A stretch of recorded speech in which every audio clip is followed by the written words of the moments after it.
صيام رمضان ونهانا عن اتباع خطوات الشيطان. أشهد أن لا إله إلا الله وحده لا شريك له وأشهد أن محمدا عبده ورسوله لا نبي بعده أما بعد. Rabbi shrah li sadri wa yassir li amri wahlul 'uqdatam min lisani yafqahu qawli. Bapak-bapak, ibu-ibu sidang jamaah tarwiyah rahimakumullah. Awal kalam, marilah kita bersyukur kehadiran Allah Subhanahu wa taala yang telah memberikan nikmat-Nya yang tak terhingga kepada kita semua sehingga kita bisa hadir di rumah ibadah yang megah ini. Mudah-mudahan apa-apa yang kita lakukan di sini semuanya bernilai ibadah di sisi Allah. Amin ya rabbal alamin.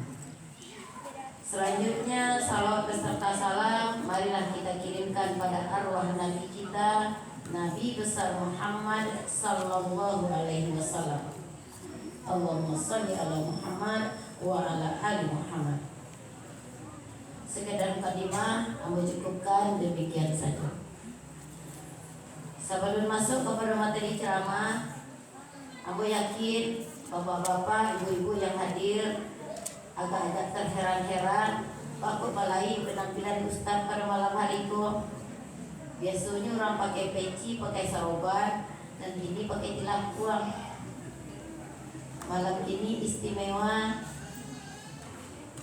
Sebab yang menyampaikan bukanlah Ustaz, pakai di belakangnya. Sebelum masuk kepada materi, ada rancaknya mau memperkenalkan diri di hadapan bapak-bapak ibu-ibu yang hadir. Nama aku Susilawati, negeri asal Kota Ilalang, Kecamatan Ampe Angke, Layu Rangawajo. Profesi aku guru PAI di SD Negeri 17 Bonjo Alam, Ampang Gadang. Kemudian dari keluarga, alhamdulillah aku lah punya suami aku orang laki-laki.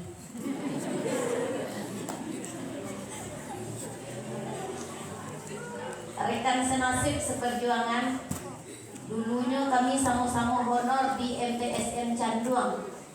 Menikah sama-sama honor. Kemudian lahir anak pertama tahun menikah 99, anak pertama lahir tahun 2000 masih dalam keadaan honor. Anak kedua lahir tahun 2002, status sudah berubah menjadi guru bantu atau guru kontrak.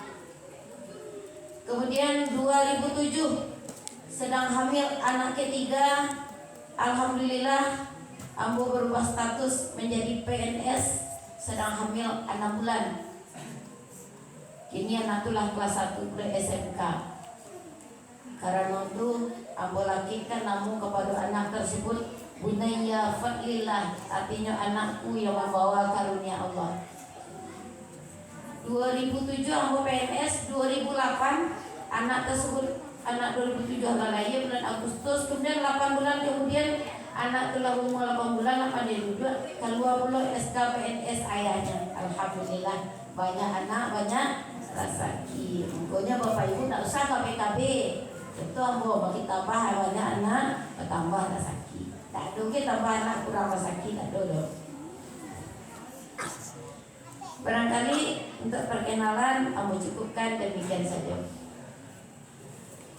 Tausiah yang akan aku sampaikan pada malam hari itu berjudul Husnul Khotimah. Husnul Khotimah berasal dari bahasa Arab. Husnul artinya sebaik-baik, Al-Khotimah artinya penutup. Jadi Husnul Khotimah sebaik-baik penutup atau penutup yang sebaik-baiknya. Itu pengertian Husnul Khotimah secara bahasa. Secara istilah husnul khatimah artinya keadaan seseorang yang mendapat taufik dan hidayah untuk beramal saleh di penghujung usianya. Keadaan matinya seseorang dalam keadaan membawa iman, matinya seseorang dalam keadaan taat kepada Allah. husnul khotimah. Husnul khotimah adalah keberuntungan yang sangat besar, bahkan yang paling besar. Kalau awak menganggap keberuntungan yang besar itu adalah punya rumah seperti istana, punya oto nang rancak nang gagah, punya amih bakarun-karun, itu anggap sebuah keberuntungan. Belum apa-apa dibanding mendapatkan kematian yang husnul khotimah. Makanya kita diajarkan oleh Rasulullah untuk berdoa supaya mendapatkan husnul khotimah. Apa doanya? Allahumma akhtim ajalana bi husnil khotimah wala tahtim ajalana bi su'il khotimah. Ya Allah ya Tuhan, tutuplah ajal kami dengan akhir yang baik, dan janganlah Engkau tutup ajal kami dengan akhir yang buruk. Bapak-bapak, ibu-ibu sidang jamaah yang berbahagia, seperti apa kematian orang yang husnul khatimah? Allah terangkan dalam surat Fussilat ayat 30. Bismillahirrahmanirrahim. Innal ladzina qalu rabbuna Allah. Sesungguhnya orang-orang yang mengatakan Tuhan kami adalah Allah,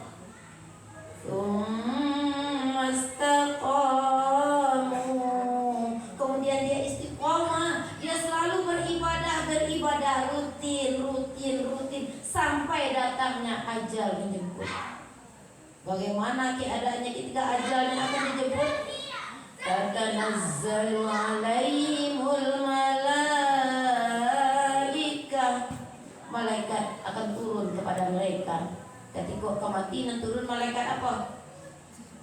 Malaikat maut, malaikat Israil.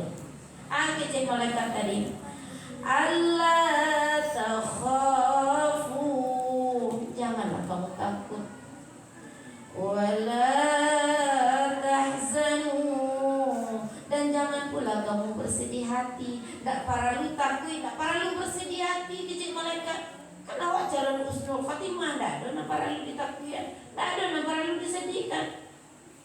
Sebab apa? Wa abshiru bil jannah, bergembiralah kamu dengan surga. Allati kuntum tu'adun, yang telah Allah sediakan untukmu. Bapak Ibu, kalau awak dalam keadaan taat, kemudian datang malaikat menyambut awak, malaikat itu datang kepada awak dalam rupa yang sangat gagah, rupawan, ganteng. Sudah tuh baunya harum. Ketika dia sudah mendekat, apa yang dilakukan oleh malaikat tersebut? Dia kembangkan sayapnya yang sebelah kanan. Dia perlihatkan kepada kita calon husnul khatimah, balasan surga dan awak pada fix sesudah itu. Makanya orang husnul khatimah itu meninggalnya dalam keadaan senyum. Karena apa? Sayap malaikat tuh menampakkan gambaran balasan surga yang akan diperoleh. Sehingga calon husnul khatimah itu, subhanallah, ya Allah, senyum. Sudah itu keluar air matanya. Waktu keluar air matanya, itu air mata bahagia, bukan air mata sedih, terharu. Bapak Ibu kalau terharu bahagia menangis enggak? Tidak. Senang banget ya mak, tapi menangis. Itu air mata bahagia. Bantu itu pun, hundai ya Allah, aku udah besar rubuh ya Allah. Terima kasih ya Allah. Itulah keadaan matinya seorang husnul khatimah. Bapak-bapak, ibu-ibu sidang jemaah yang berbahagia, tanda-tanda husnul khatimah.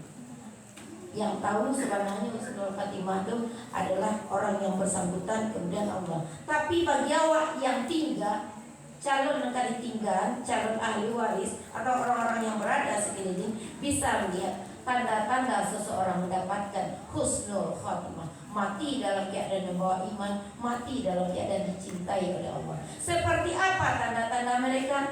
Yang pertama, akhir kalimatnya adalah la ilaha illallah. Kata Nabi, man kana akhiru kalamihi illallah dakhalal jannah. Sianan akhir perkataannya la ilaha illallah ini akan masuk surga. Pokoknya bapak taruh bapak-bapak, ibu-ibu, ke anak-anak kita, ke binatang kita, ke cucu-cucu kita. Kalau lapaya ini bisu, kalau lapaya ini bisu, tolong bisian kalimat la ilaha illallah. Bapak ibu mengucapkan kalimat la ilaha illallah ketika malaikat dah mulai mencabut nyawa tuh. Indah, mudah. Sia yang bisa mengucapkan kalimat la ilaha illallah ketika akhir ayatnya. Orang yang istiqomah dalam amalnya, dia selalu beramal saleh, baru lisan mudah mengucapkan kalimat la ilaha illallah. Kemudian hati dan pikirannya selalu ada kata Allah, Allah, Allah, Allah. Baru ringan lidah itu menyebut la ilaha illallah. Nanti ketika awak lapaya lah mulai saat-saatnya malaikat menjauhi awak, duduk anak awak, minantu awak, cucu awak, karib kerabat awak, diajar awak la ilaha illallah. Ingatnya la ilaha illallah. Kalau Allah laya do disiko, you boleh ucapkan di lidah. Tapi kalau Allah tidak do disiko, tidak terucapkan yang kalimat la ilaha illallah. Ini sama aja orang main HP bapak ibu.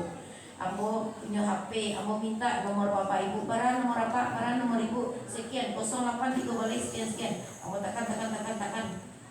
Kok bunyi dari yang kok bisa nyambung bunyinya? Sabab HP ibu aktif, apa aktif, sudah itu nomornya pas, baru medalianya. Seandainya bapak ibu HP-nya aktif, HP ambo aktif, tapi kartu bapak ibu tidak aktif, ambo tekan nomor lain medalian di sini, ndak. Kalau tidak ada kartu la ilaha illallah di dalam dadu aku di bisi aja mana dia nak cucu la ilaha illallah. Karena awak menggeleng-geleng mampe. Karena apa? Allah tidak ada di hati. Makanya usahakan ingat Allah selalu petang dan pagi, siang dan malam, setiap jam, setiap menit, setiap detik. Selalu hadirkan Allah di hati wak, supaya nanti orang yang membimbing wak kalimat la ilaha illallah dengan mudah membimbing wak. Awak pun dengan lancar mengucapkan kalimat la ilaha illallah. Insya Allah awak akan menjadi orang yang husnul khatimah, mati dalam keadaan dicintai dan diredai oleh Allah.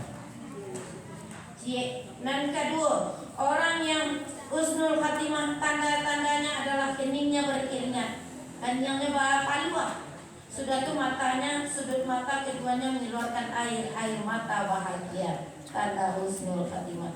Yang ketiga, meninggal malam Jumat atau siang Jumat. Bila nanti kecil malam Jumat, hari kami, kemudian jam 6 sore, 6:01 telah masuk malam Jumat.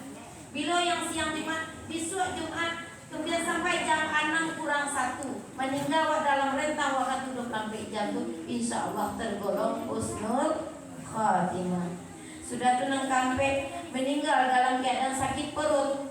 Ada orang yang meninggal dalam keadaan sakit perut lah ketika kapai itu jadi sakit panah parit.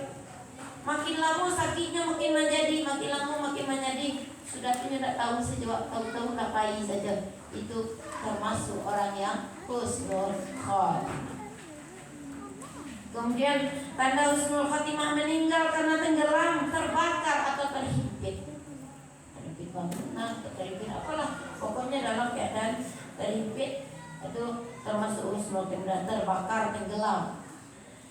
Kemudian yang keenam tanda orang husnul khatimah dalam keadaan nifas atau hamil. Nifas lah kedua anak dalam waktu 40 hari, sampai 50 hari anak meninggal dalam keadaan itu orang husnul khatimah. Meninggal sedang hamil, anak masih dalam perut, itu orang husnul khatimah.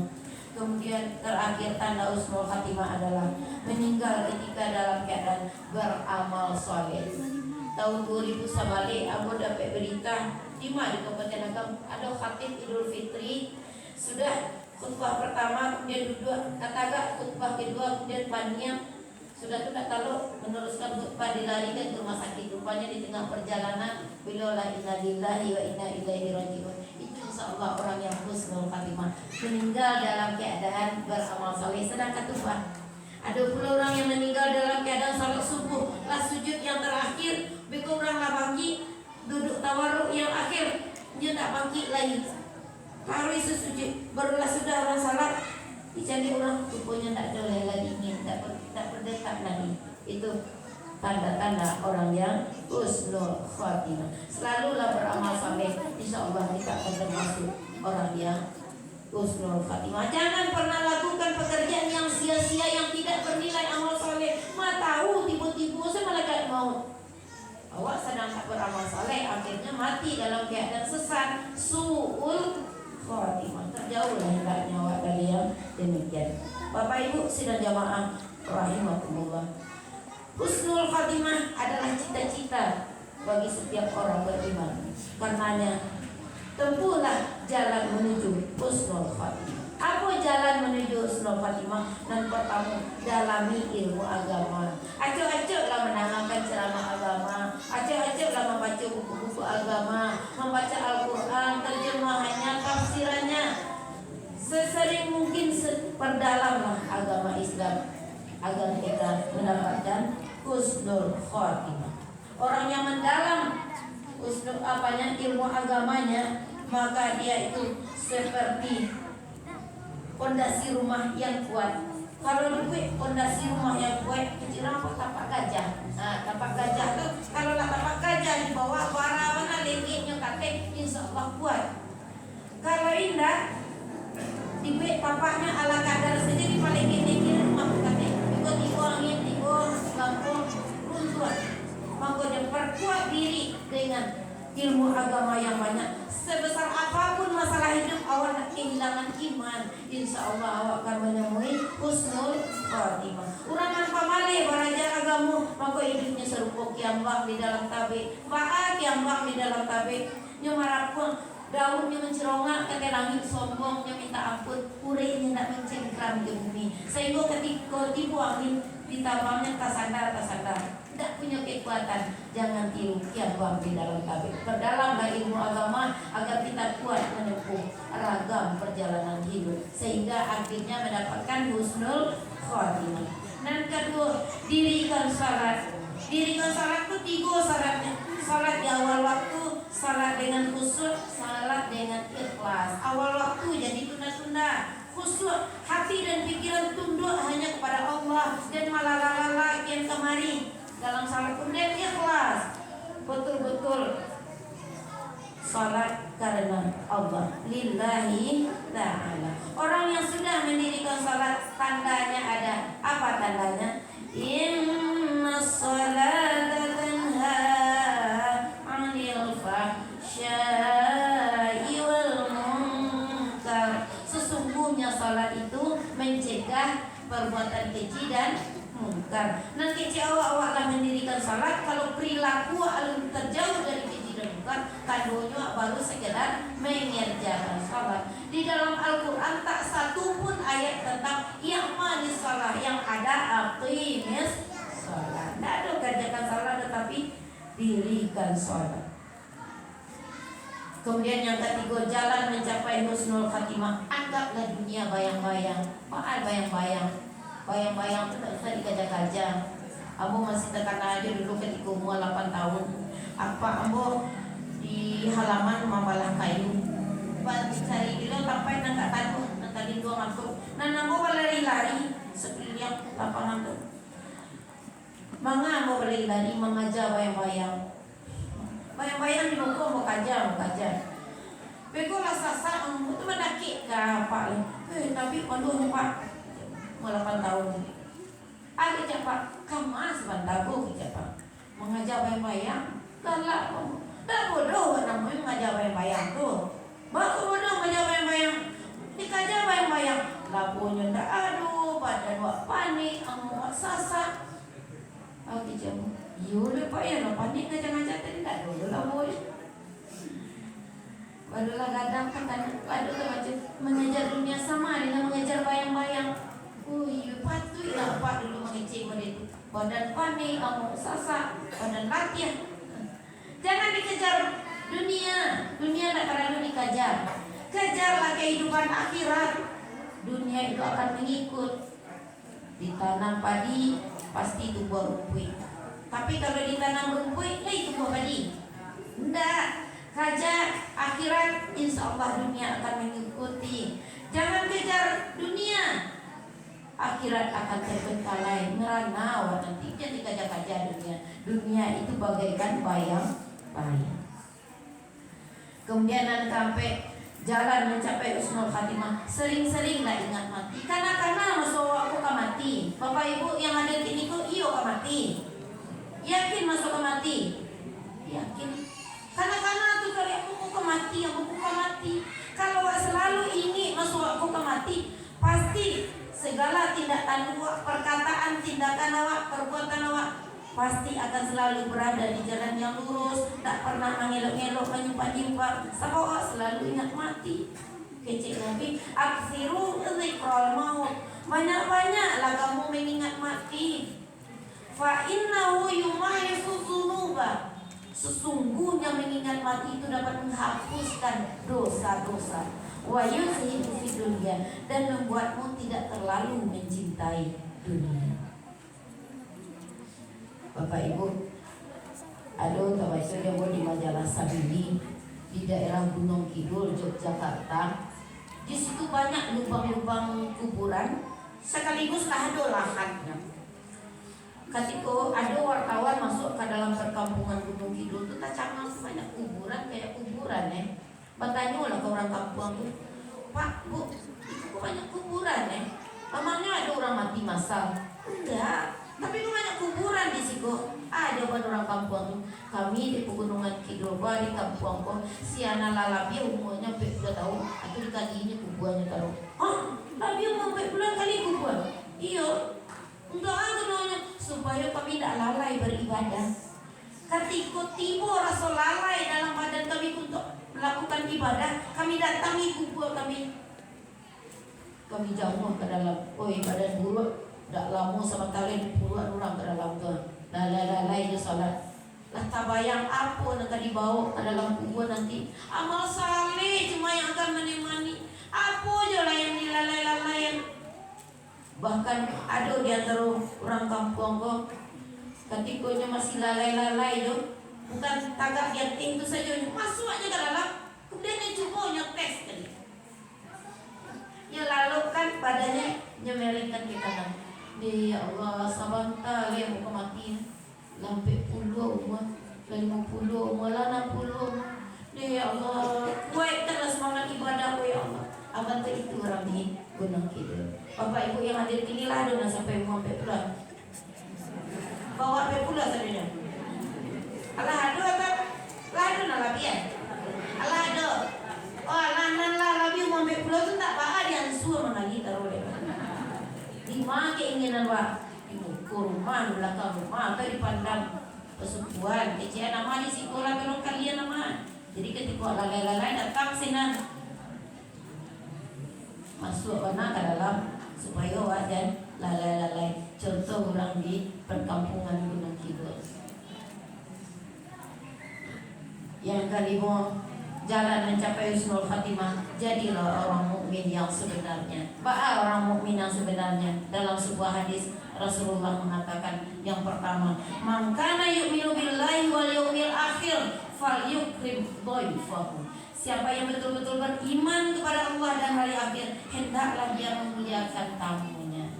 Kalau ada tamu datang ke rumah awak, muliakan. Ketika datang tamu datang ke rumah awak, muliakan. Ketika tamu tadi lapai, berguguranlah dosa-dosa orang yang punya rumah. Apa jajan pilih mana nokok pintu orang. Atau orang tak minta orang tu kucing. Muliakan tamu siapapun tamu tu jangan dicari-carian. Karena awak kalau orang gagal, anda datang orang motor dan ibu-ibu tu, ibu apa-apa beda-beda. Kalau tiba anak punya menyandang gunting, anak saksian mah minta serakah. Yang bawa.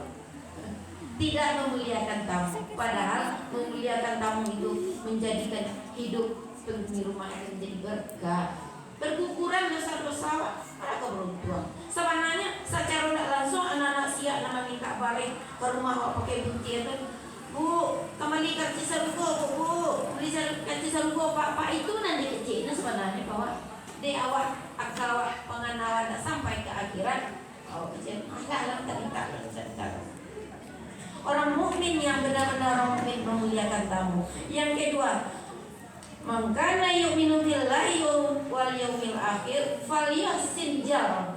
Siapa yang betul-betul beriman kepada Allah dan hari akhir, hendaklah dia berbuat baik kepada tetangganya. Dia tetangga tuh saling bertegur sapa, saling beramah tamah, saling senyum. Aduh, orang bertetangga tapi lah saling tak pasap-pasapuan. Pipi itu angkar sekali untuk orang segi garaman. Ya tak segi garaman, tapi tak pasap-pasapuan. Itu bukan orang beriman yang betul-betul beriman. Kalau anak batu itu, maka terjauh lawat dari kematian husnul khatimah. Orang husnul khatimah itu je tetangganya saling senyum, saling berbagi. Kalau membuat gulai kecil Nabi banyakan kuahnya. Sudah tuh bagian kuahnya saja ke tetangga. Iya, enggak masuk isinya bagai. Kemudian yang terakhir, mangkana yu'minu billahi wal yaumil akhir. Siapa yang betul-betul beriman kepada Allah dan hari akhir, falyaqul khairan aw liyasmut. Hendaklah dia berkata yang baik-baik saja atau lebih baik diam. Kalau tidak ada nang karancak nang indah nang kecil di kisah kalau rancak indah mengeci ajak diam saja. Itulah orang yang betul-betul beriman. Inilah calon-calon husnul khotimah.